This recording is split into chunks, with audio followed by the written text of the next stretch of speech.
Listen up, dirtbags. I'm only gonna say this once. Today, on this episode of Talk About Topeka, we've got Ed Gerhardt from the Kansas National Guard Museum and Kelly Stevens from Lifehouse. You're gonna drop and give me 30 minutes of your time because this episode starts right now. Now I see. We have a great show for you tonight, but first, I'd like to get something off my chest. Recently, when you read news about Kansas, it's natural to hang our heads and say, why? So we always look out for reminders that if it happens here, it happens everywhere, which brings us to our next recurring segment, Thank Goodness It Wasn't Topeka. This just in from the Associated Press. 15 miles off the coast of Dana Point in Southern California, a boater reported to authorities that he had spotted something floating in the water. It turned out to be 3.5 tons of marijuana. There are no clue as to who is responsible, but the 160 bales have an estimated street value of $3 million. The Coast Guard retrieved the wayward weed and turned it over to the U.S. Border Patrol. Yeah, all 13 pounds of it. What happened to the rest, Coast Guard? If you happen to be on a boat and the Coast Guard pulls you over to raid your snacks, this would be why. Though this does remind me of the Sabetha man who had a rolling meth lab in his car. All I ever find floating in Lake Shawnee are empty beer cans. Topeka, though, was not immune to the aftershocks of this story. Frito-Lay's stock dropped 10 points when the news broke. Why can't politics be more about this kind of tea party? They'd be a lot more mellow than the other one. What about the boater who called this in? Did anyone think to check his boat for a copy of Dude, Where's My Car or a Cheech and Chong album? Oh well, thank goodness it wasn't Topeka. Stick around, our Compassionately Topeka segment is up next.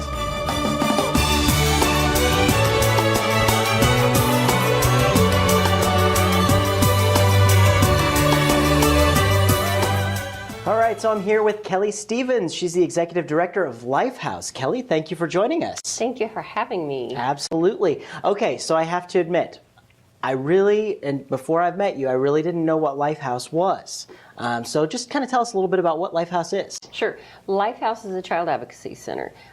We work with children who are victims of crime, and most of the children we work with are victims of sexual abuse. About 95% of the kids that we work with have been sexually abused. We also do work with children who have been extremely physically abused, and then children who have witnessed violence, such as a homicide or domestic violence. Oh. And what we do is we provide a safe place for those kids to come and talk, because they do have to be interviewed. Mm-hmm. And it used to be not we just as in Topeka, but as a society, we used to send them to different places to talk about what had happened before it ever would get to court. Sure. And so what we've created is that one place. And we bring the child to our advocacy center, and it's safe. And we have a forensically trained interviewer who can interview these kids and do it in a legally defensible way. Wow. So that it will also hold up in court. And it's also our law enforcement. We work with law enforcement and SRS and the district attorney's office on the investigation. Mm-hmm. And it's recorded. And then law enforcement and SRS are there to watch, and they can ask questions. Cool. As well. Very good, very good. Well, it's a shame that you guys have to exist, but I'm glad you do. Yes, I agree. So, how did Lifehouse, the organization, come to fruition in Topeka here? Well, we've been around for 10 years. It's our 11th year, and it was started by some ladies who worked with CASA here in Topeka. And a lot of people do get us confused with CASA, the organization, but we actually work with children who the cases are criminal. So that's how we are different from CASA. But I think CASA for tacos myself. But yes, okay, and we're different from them as well. And no tacos. Oh, sorry for interrupting you. So they worked, kind of did a lot of this on a volunteer basis, and they were able to write a grant to the National Children's Alliance, who accredits us out of Washington, D.C., and they were approved. Mm-hmm. And that was in 2002, and then I was hired as the first staff. So that's how we started. We've been, like I said, around 11 years, and we're now in downtown Topeka. We moved down here 2 years ago. Great. Very good. Very good. You liking it in downtown? We do. We love it. We're right across from the Law Enforcement Center, so our detectives are handy. They're right across the street. It makes a lot of SRS sense. is around the corner, and then the District Attorney's office is down the street. We also have a mental health component in Stormont Vale who work with us as a team as well. Wow, wow. So how does the collaboration happen between, you know, the SRS and then the city police and then your organization? I mean, how does that, I mean, are you guys more like the facilitator of something like that when it comes to the child? Or? Yeah, we actually kind of describe the advocacy center as the glue that holds it all together. Okay.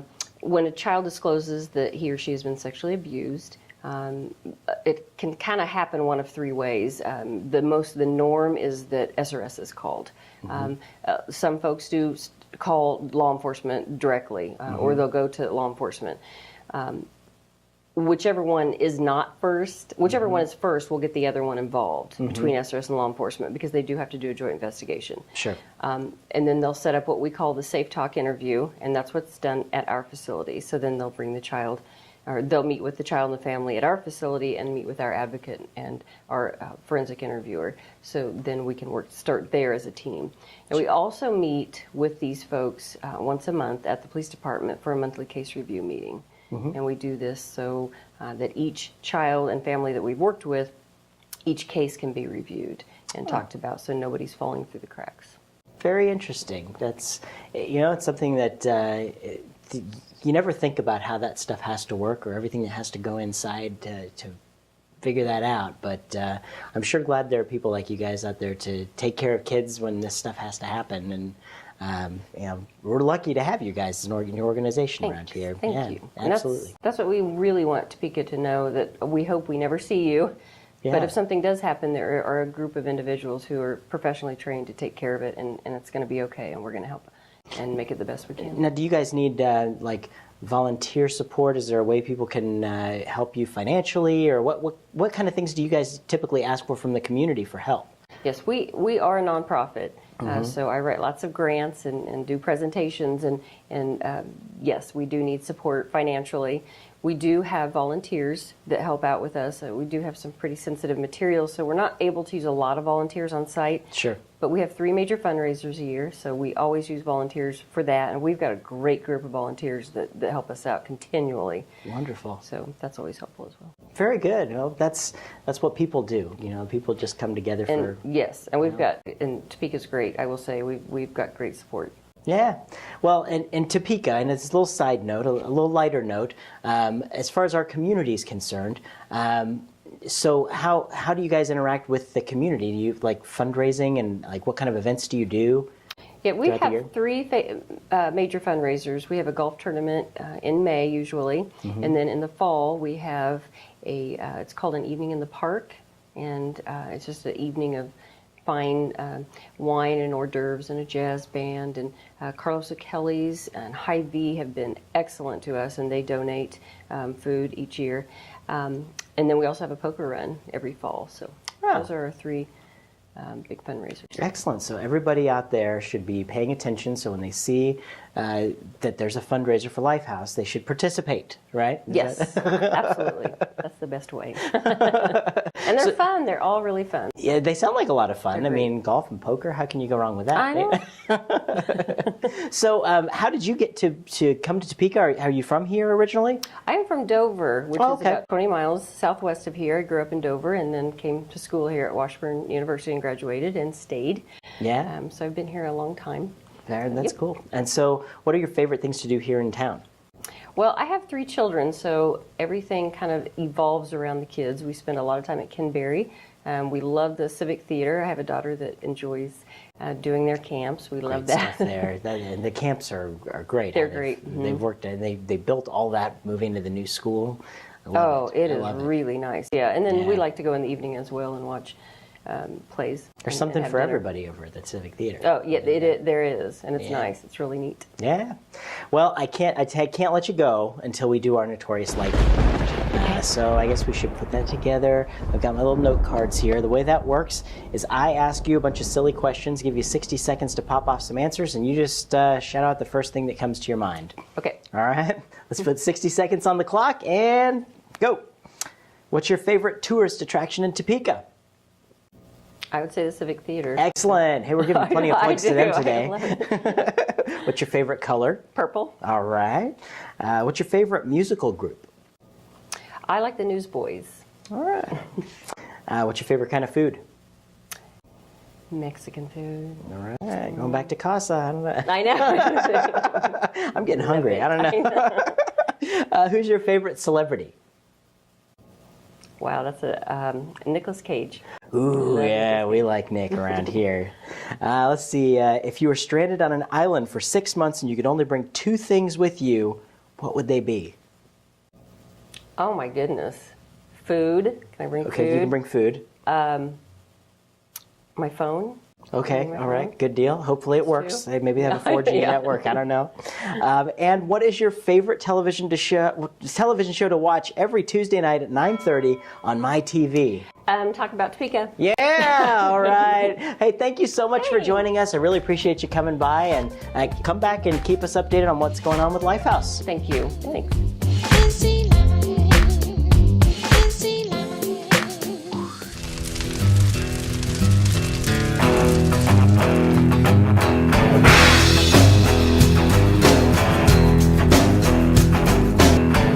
An exciting episode of Talk About Topeka. I'm here with Ed Gerhardt. He's the president of the Kansas National Guard Museum. Ed, thank you so much for joining us. Thank you for having me. Absolutely. You know, the Air National Guard Museum has existed for how long has it been in Topeka?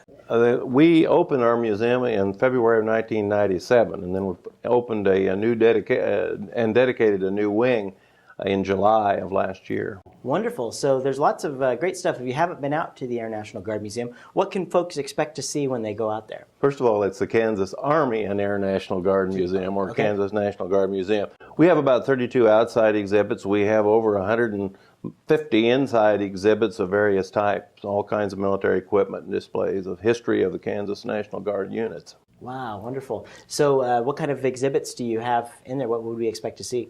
Well, one of the exhibits in the museum, and one of our newer ones, is a Snow Goose unmanned aerial vehicle that the Kansas National Guard had in the early 2000s. We also have a replica, probably the only replica in existence, of the MASH swamp tent that BJ and Hawkeye and all of them lived in during the MASH series. That's really cool. How long have you guys had the MASH tent out there? Oh, about 3 years. Wow. We had a former Kansas Guardsman bought it on eBay and gave it to us. That's cool. It's wonderful how that stuff just kind of gets it around. You know, Yes. comes back to us. So what kind of things are you guys working on right now? Well, one of our biggest projects is we have a KC-135 air refueling tanker that the 190th is prepared for us. It's an older model, but we plan on moving it out by the main entrance to Forbes Field this summer. We pour the pad in July, and then hopefully in August it can get moved. We also have a F-105 fighter that's sitting in the parking lot south of us with everything on it but the tail. We just moved it up here from Lackland on a couple trailers. Cool. You know, the size of those KC-135s. You hear about people, you see pictures of it, but like they're massive. And they're Boeing 707s, but it's going to be quite a project to get it way down to Gary Ormsby Drive and then up to Topeka Boulevard and into there. So I'll believe it when I see it. The 190th assures me they can get it done. Maybe they could airlift it in or something. That'd be nice. That's some amazing stuff that's going on there with you guys. And you have an event coming up here on June 9th. Yes, we have the Heartland Military Day on June the 9th. It'll be a full day of activities, starting with a pancake feed, 9:30. We have the Topeka Big Band performing. Mm-hmm. We have the Rolling Thunder chapter of the Military Vehicle Preservation Association. Has a lot of World War II equipment that they'll have on exhibit all day. And we'll have battles at 10:30 and 2.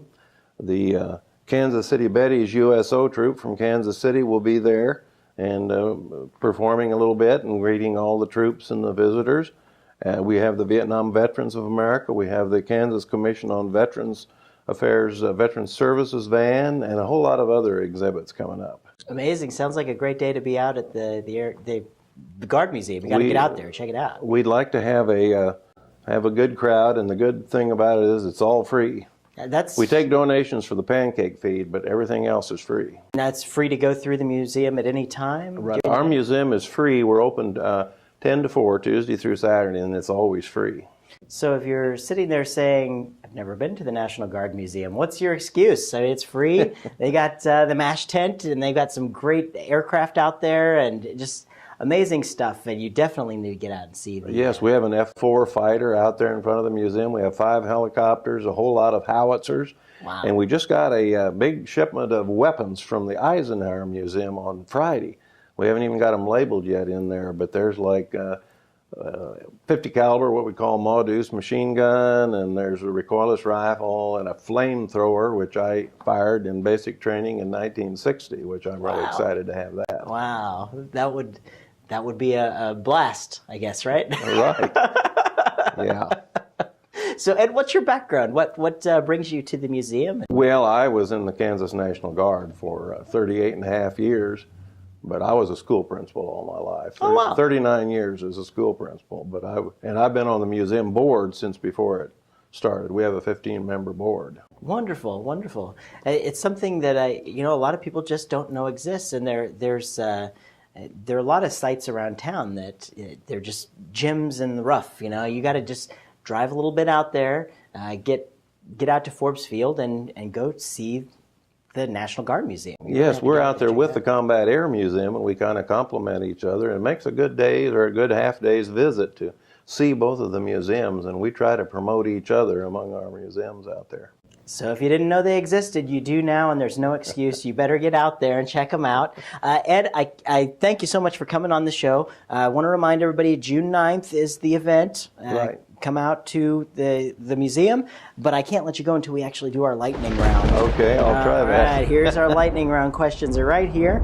I'm going to ask you some of these questions. We're going to put 60 seconds on the clock, and you just give me the first answer that pops into your mind. Okay. All right, ready? All right. What's your favorite tourist attraction in Topeka? The Kansas Capitol Building. Very good, very good. What is your favorite color? Blue. All right.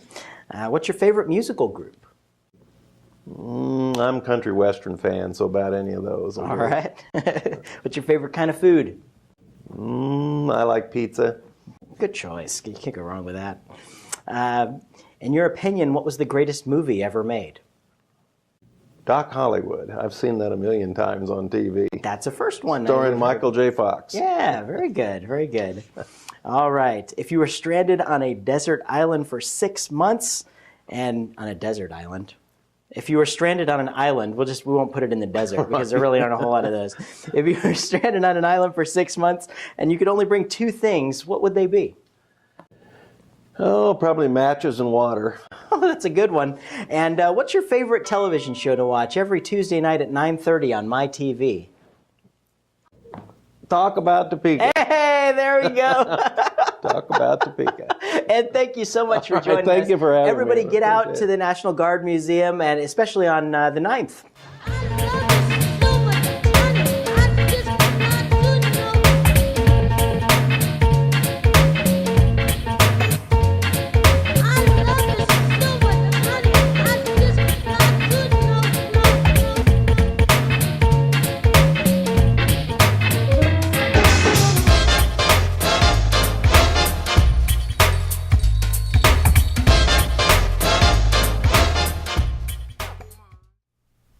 A big thanks to Kelly Stevens of Lifehouse and Ed Gerhardt of the Kansas National Guard Museum. This episode was sponsored by the WIBW channels and the Break Room's new lunch experience. See the new menu at breakroomdowntown.com. We're glad to have gotten so many people talking about Topeka. If you'd like to join the conversation, make your own video on YouTube less than a minute long and send it to us on our website at talkabouttopeka.com. If it's more interesting than running across 3.5 tons of marijuana, we might just put it on our show. For a complete listing of events in the capital city, sign up for the Topeka newsletter on our website. Good night to all of our viewers. I'm Chris Schultz, and I have anger issues. Just kidding. But seriously, drop and give me 30.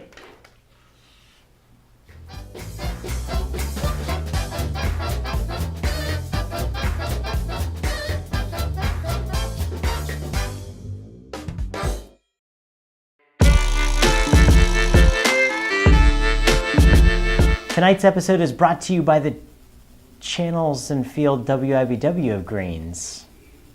Go ahead, start that back over. So we always look out for reminders that it happens. What? 3.5 tons of marijuana.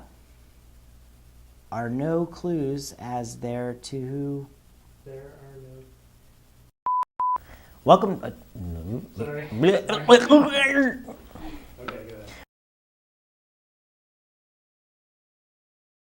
We have a great show tonight, but first, I'd like to get them... Go back.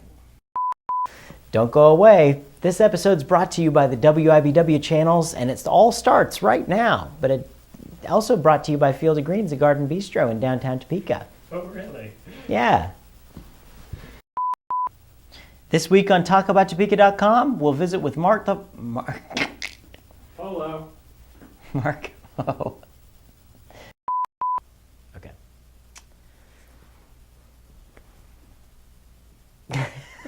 I'm sorry, I'm about to die. Okay. This episode is brought to you by the good folks at the WIBW channels and Field of Greens. Are you in good hands?